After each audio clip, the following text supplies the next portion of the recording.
우리와 함께하고 계시는 줄로 믿습니다. 우리 눈에 보이지 않고 우리 귀에 들리지 않고 우리 손에 잡히지 않아도요, 하나님은 우리와 함께하고 계십니다.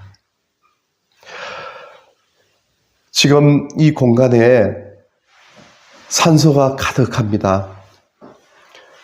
우리 눈에는 그 산소가 보이지 않죠. 산소가 있다는 증거가 뭐겠습니까? 우리가 그 산소를 먹기 때문에 지금 살아있다는 겁니다. 그리고 성냥불을 켜면은 불이 붙어요. 산소가 있다는 증거이죠. 또한 핸드폰을 우리가 딱 켜자마자 누구의 어떤 목소리를 들을 수가 있어요. 그것은 전파가 이 공간에 가득하다는 겁니다. 내가 원하는 사람과 언제든지 통화할 수 있다는 것, 그것은 눈에 보이지 않지만은 이곳에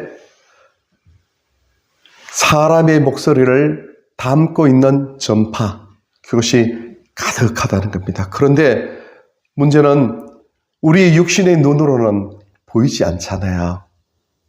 그러나 조금만 생각하면은 이 가운데 전파가 있고 산소가 있고 또 그 외에 수많은 존재들이 이 공간에 사실 가득 있어요. 우리는 그것을 과학적으로 알 수 있고요. 우리가 지식적으로도 알 수가 있다는 겁니다. 거기에서 조금만 우리가 한 발자국만 더 앞으로 나가면은 눈에 보이지 아니하시는 하나님이 이곳에 와 계신다는 겁니다. 이곳에 계신 하나님은 성부, 성자, 성령 삼일체 하나님이세요.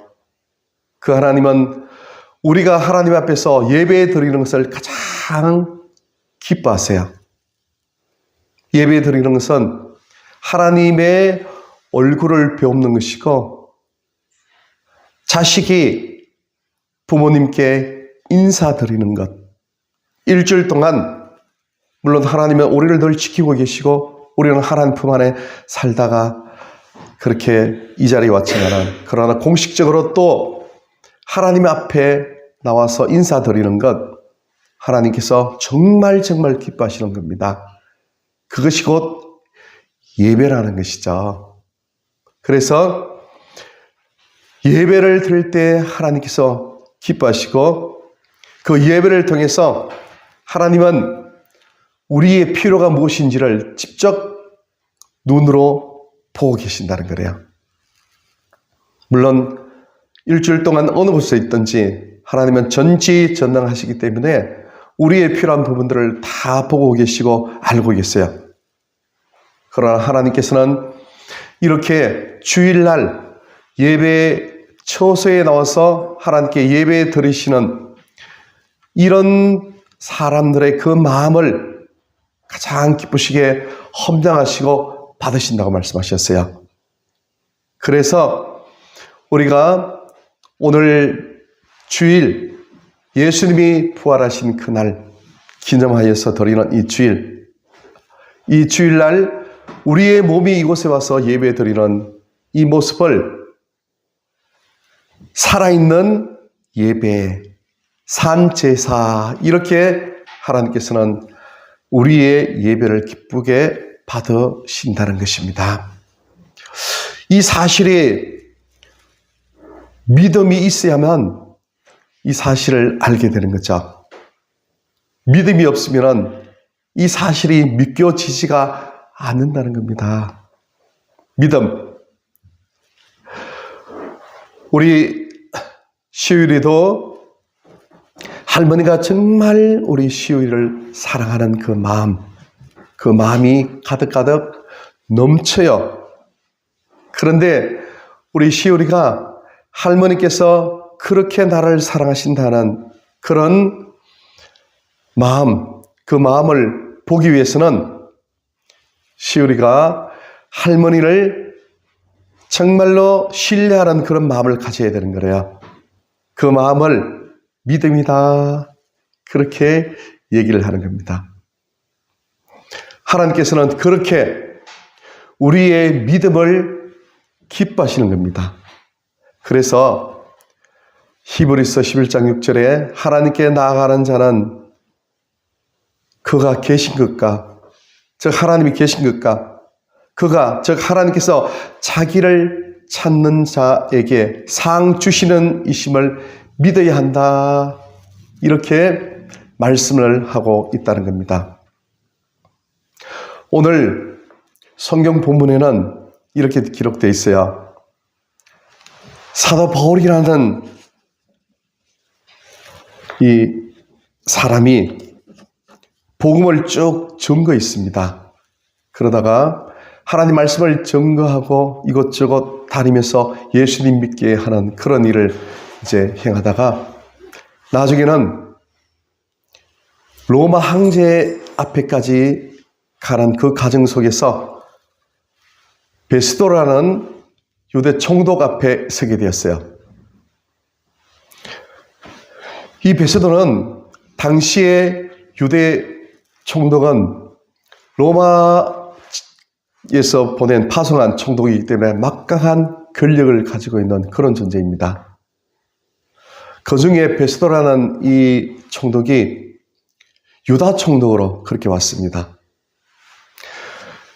이 총독들은 가기 싫어하는 지역이 있는데요. 그 지역이 바로 유다 지역이랍니다. 왜냐하면 그곳에는 하나님 외에는 다른 존재에 대해서 거부하거든요. 그러다 보니까 그것은 굉장히 사람들이 거칠고 난폭하고 폭동도 일으키고 하는 그런 지역이라서 가지 않는 그런 지역인데 베스도가 그곳에 왔습니다. 그런데 마침 그 앞에 이 사도 바울이 서게 되었어요. 사도 바울이 자신이 어떻게 예수님을 만났는지에 대해서, 그리고 예수님은 누구신지에 대해서, 또 예수님을 믿어야만 영생을 얻는다는 그 사실에 대해서 쭉 설명을 했어요. 그러니까 베스도가 그 얘기를 듣고 나중에는 그렇게 합니다. 너가 미쳤도다. 보니까 어떻게 그렇게 말도 안 되는 그런 내용들을 전할 수 있느냐? 너 말하는 여러 가지 모습과 너가 행한 행위들 여러 가지 보니까 너는 미쳤도다. 이렇게 얘기를 했습니다. 그때 이 사도 바울이 그렇게 했어요. 나는 예수님을 위해서 미쳤습니다. 여러분들도 이렇게 정말 예수님을 위해서, 예수님을 믿는 그 믿음으로 나와 똑같이 이렇게 미치기를 바랍니다. 이렇게 얘기를 했습니다.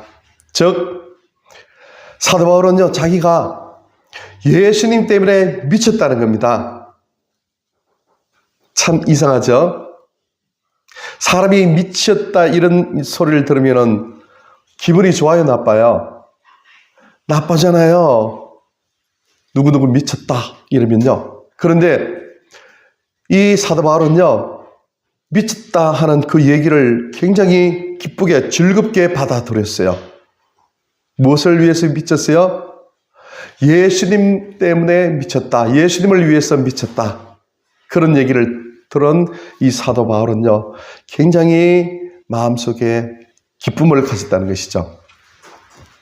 여러분, 우리가 누구를 위해서 미쳐야 되겠습니까? 미치는 것은요, 나쁜 면에서 미치는 것도 있지만 긍정적인 면에서 미치는 것도 있다는 겁니다. 공부 열심히 하는 친구는요, 공부에 대해서 미치잖아요. 그리고 운동을 좋아하는 친구는 열심히 운동을 하는 것에 몰두하여서 그 운동으로 인하여 미쳤다 소리를 듣기도 하고요. 또한 사업을 하는 사람은 열심히 사업 하루 종일 계속 그 사업에만 매진하는 그런 모습을 통해서 사업에 미쳤다. 이런 얘기를 듣는 그런 사람들도 있죠. 각자 나름대로 자기가 하는 그 일에 대해서 미친 사람이 있잖아요. 그 사람은 결국은 그 분야에 대해서 성공하는 그런 사람들이 된다는 겁니다. 우리 시우리 태윤이는 어디에 미치고 싶습니까? 내가 미치는 그곳에 바로 나의 미래, 나의 장래가 그렇게 달려있다는 겁니다. 긍정적인 의미에서 미친다는 것은요, 굉장히 좋습니다. 사도 바울이 미쳤습니다. 어떻게까지 미쳤는가 하면요, 예루살렘에 가면은 이제는 포성줄로 손이 꽁꽁 묶인 채로 나중에는 거기서 순교를 당한다고 그렇게 하나님의 말씀으로 기도하던 사람들이 그렇게 예언을 합니다. 그럼에도 불구하고 이 사도 바울은요, 나는 예루살렘에 가서 결박될 뿐 아니라 죽을 것도 나는 각오하였습니다. 이렇게 고백하면서 기꺼이 나는 예루살렘에 가겠습니다. 그곳에서도 또 복음을 증거하겠습니다. 그렇게 얘기를 했다는 겁니다. 자기가 죽을 줄 알면서 기꺼이 거기를 찾아간다는 것은 사실 미친 것과 똑같은 거잖아요. 그런데 왜 사도 바울이 그런 미친 행동을 했겠습니까? 사도 바울이 그렇게 한 것은 다른 것이 아니고요. 사도 바울은 예수님을 깊이 만났어요. 다메섹이라는 그 도상을 지나가다가 정오의 태양빛보다도 더 밝은 빛으로 인하여서 눈이 멀게 되었죠. 우리가 보는 저 태양빛보다도 더 밝은 모습이 예수님의 모습입니다. 하나님의 모습. 그 모습으로 사람이 그 모습을 보니까요, 사실은 보자마자 죽을 수밖에 없죠. 그런데 하나님의 은혜로, 예수님의 은혜로 사도 바울은 죽지 않지만은, 그러나 3일 동안 눈이 멀게 되어 있었어요. 그럴 정도로 사도 바울은 예수님을 깊이 체험한 겁니다. 예수님을 만난 겁니다. 그것으로 끝난 것이 아니고요, 사도 바울은 하나님이 계신 삼층천에 올라갔어요. 하나님께서 사도 바울의 영을 이끌으셔서 천국으로 데려가셨어요. 거기 보니까요, 말로 표현할 수 없는, 고린도후서 12장 4절을 보면은 너무나 아름답기 때문에 가히 사람의 언어로 도저히 표현할 수 없는 그런 소리를, 아름다운 언어를 듣고 그 광경을 보았다는 겁니다. 진짜 우리가 생각하는 아름다운 영생의 그 천국이 있는 겁니다. 그것을 본 사도 바울은요, 진짜 천국이 있구나, 진짜 하나님이 계시는구나. 그리고 천국이 있으면 반대로 뭐가 있습니까? 지옥이 있잖아요. 예수님이 마가복음 9장 48절 구더기도 죽지 않는다는 것, 그 지옥 존재한다는 사실을 알고 있다는 것이죠. 그러니까 진짜 천국이 있는 것을 보니까요, 얼마나 마음속에 확신이 있습니까?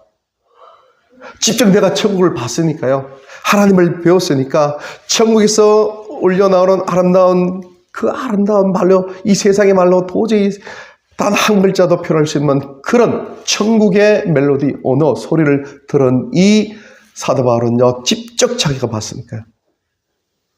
마음의 그 기쁨과 마음의 그 용기, 얼마나 충만했겠습니까? 그러면요, 사람은 진짜 진실된 것을 자기가 확실하게 보면요, 다른 사람 올 때는 미친 사람처럼 보이는 겁니다. 그래서 가는 곳곳마다 예수님 부활하셨습니다. 예수는 우리의 영원한 생명의 구세주입니다. 그러면서 하나님 말씀을 증거하는 그런 사람이 되었다는 것입니다. 미친다는 것은요, 그만큼 확신이 있다는 겁니다. 확신이 있는 사람은 반드시 성공합니다. 예수님을 확실히 마음속에 새기고 믿고 예수님께 미친 사람은요, 성공합니다. 어떤 성공입니까? 천국서 하나님 품 안에서 영원히 사는 성공적인 인생을 살게 되는 것이고요. 약간 희미하게 예수님에 대해서 미치지 않아요. 교회 다녀도 점잖게 다녀야지. 누가 보면은 좀 창피해. 그래가지고 성경을 어디 이런 포장 있잖아요. 가방. 어떤 그런 데 넣어가지고 이렇게 오시는 분들도 계셔요. 아닙니다. 정말 예수님이 살아계신 것을 우리 마음속에 확신히 믿고 또 그것을 성경 말씀을 통해서 알면요. 나가서 성경을 들고 전도지를 들고 사람들에게 당신도 예수님 믿고 천국 가셔야 돼요. 자기 가족에게, 친구에게, 누구에게나 전가하는 겁니다. 진짜 천국이 있기 때문에 그렇다는 겁니다.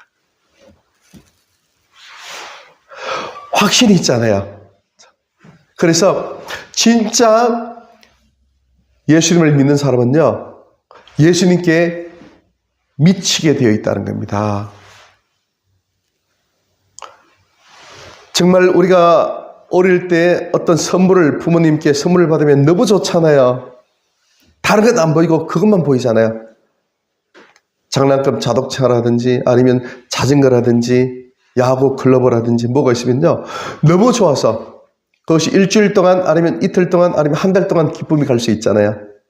어떤 사람은 어른들은 새 자동차를 하나 자기가 딱 이렇게 사게 되면요.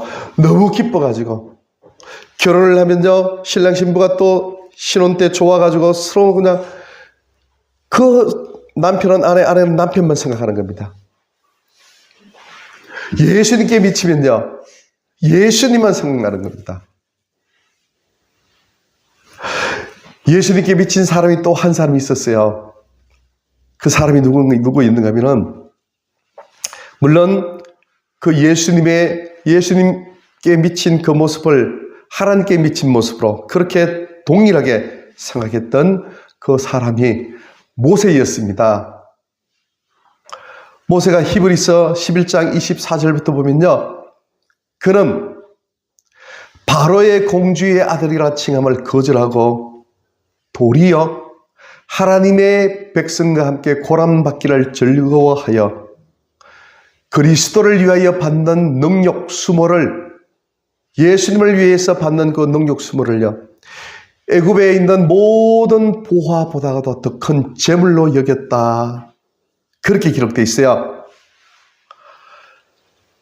모세가 애굽에 얼마나 많은 보석들이 많습니까? 왕자이지만, 왕이 될 수 있었지만 그것을 다 버리고요. 애굽에 있는 그 모든 보석보다도 예수님 때문에, 그리스도 때문에 받는 능력, 치욕 있잖아요. 그 고난, 힘든 부분, 그것을 더 큰 재산, 더 큰 재물이다. 그렇게 얘기했다는 겁니다. 왜 그렇습니까? 모세는 진짜 하나님을 배웠잖아요. 하나님을 배우니까. 그리고 믿음으로 하나님을 뵙기 전에 어머니를 통해서 받은 이스라엘의 아브라함의 하나님이 야곱의 하나님, 이삭의 하나님, 또한 에녹의 하나님, 그 하나님이 어떤 분이신지에 대해서 마음속에 알고 있잖아요. 그러니까 그는요, 바로의 왕자의 공주의 아들이라 칭함을 거절하고 하나님의 자녀와 함께 기꺼이 고난의 길을 가겠다. 그렇게 고백했다는 겁니다.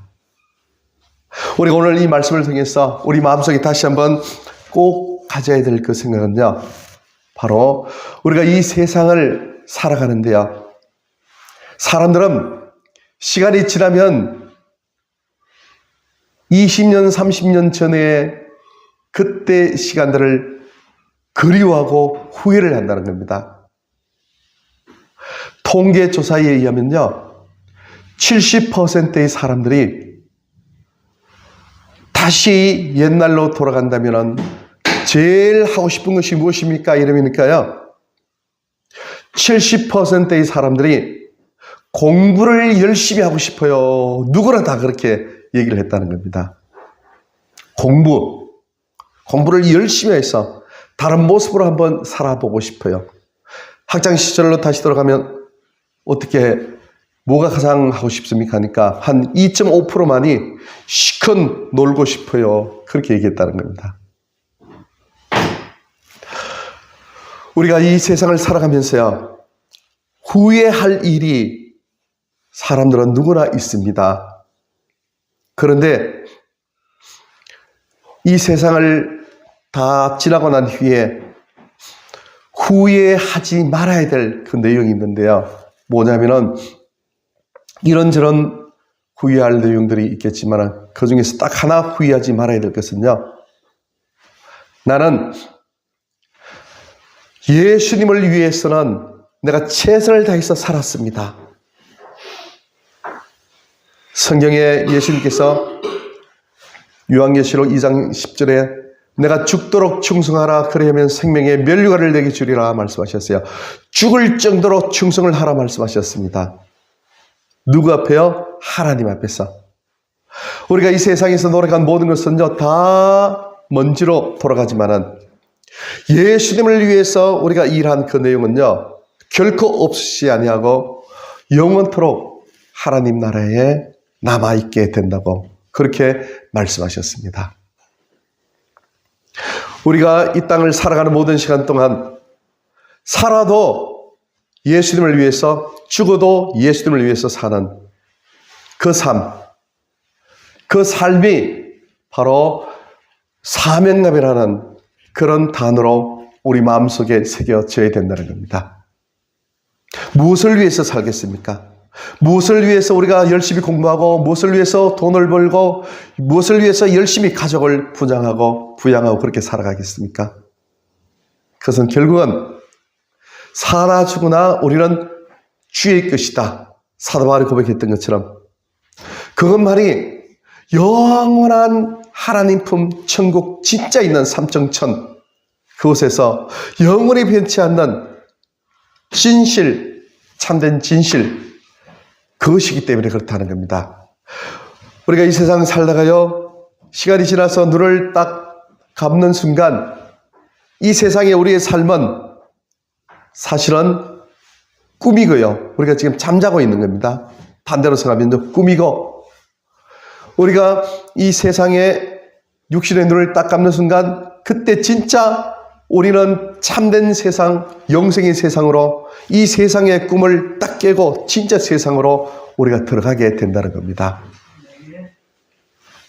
그 말씀을 생각하면서 오늘 이 본문의 말씀을 우리 마음속에 잘 새기길 바랍니다. 우리가 세상 살아갈 때 우리 태윤이, 시윤이도 저도 미쳐 살아야 됩니다. 어느 한 곳에서는 미쳐야 됩니다. 그래야만 우리가 성공적인 인생의 삶을 살 수가 있어요. 미쳤다는 것은 그것에 최선을 다해서 열정과 성의를 다해서 그것에 혼신의 노력을 다하는 그런 모습입니다. 일단 우리 태윤이, 시윤이는 학생 때는 열심을 다해서 공부해야 돼요. 학생의 신분은 공부잖아요. 그러니까 학생 때는 열심을 다해서 공부에 미쳐야 돼요. 평생 하는 것 아닙니다. 조금만 지나면 몇 년 정도, 중학교 3년, 고등학교 3년, 일단 그것만 딱 하고 나면은, 그 다음에는 다른 공부를 하기 때문에 그 주어진 그 시간 동안 열심히 미치도록 공부를 열심히 해야 돼요. 직장에서 일을 할 때도 우리 앞에 주어진 그 일을 대해서 우리가 미치도록 열심히 공부해야 돼요. 그 중에서 가장 중요한 것은 이 땅에 사는 동안 미치도록 예수님을 사랑해야 돼요. 예수님을 사랑하는 모든 사람들은 다 위대한 인물들이 다 되었어요. 예수님께서, 하나님께서 나를 사랑하는 자가 나의 사랑을 입을 것이며 나를 간절히 찾는 자가 나를 만날 것이다 말씀하셨어요. 하나님 깊이 만나고 싶죠? 하나님 깊이 사랑하면 돼요. 미치도록 하나님을 사랑하면요, 하나님이 깊이 만나주시고, 하나님을 깊이 만나는 순간 우리 인생은요, 더욱더 활짝 꽃이 피고 열매를 맺게 된다는 겁니다. 말씀을 믿겠습니다. 눈에 보이지 아니하시는 하나님은요, 늘 우리와 함께하고 계세요. 그리고 이 자리에도 우리와 함께하고 계신 분이 우리의 예수님이고 성령 하나님이고 성부 하나님이세요. 두세 사람 이상 모인 곳에 나도 그들과 함께 하시겠다. 예수님 이렇게 말씀하셨습니다. 눈에 보이지 아니하시는 그 예수님, 그 예수님을 미치도록 사랑하면은, 하나님을 미치도록 사랑하면요, 하나님이 그 사람 인생을 책임져 주시고, 미치도록 사랑하는 그 하나님께서 그 대상, 그 사람을 하나님께서는 모든 주고 싶은 모든 하나님의 사랑으로 가득가득 부어주시고 채워주신다는 겁니다. 문제는 내가 하나님을 조금 사랑하니까 받지 못한다는 것이죠. 하나님을 진정으로 사랑하는, 미치도록 사랑하는 우리 모두가 되시기를 예수님 이름으로 축복합니다. 기도하시겠습니다.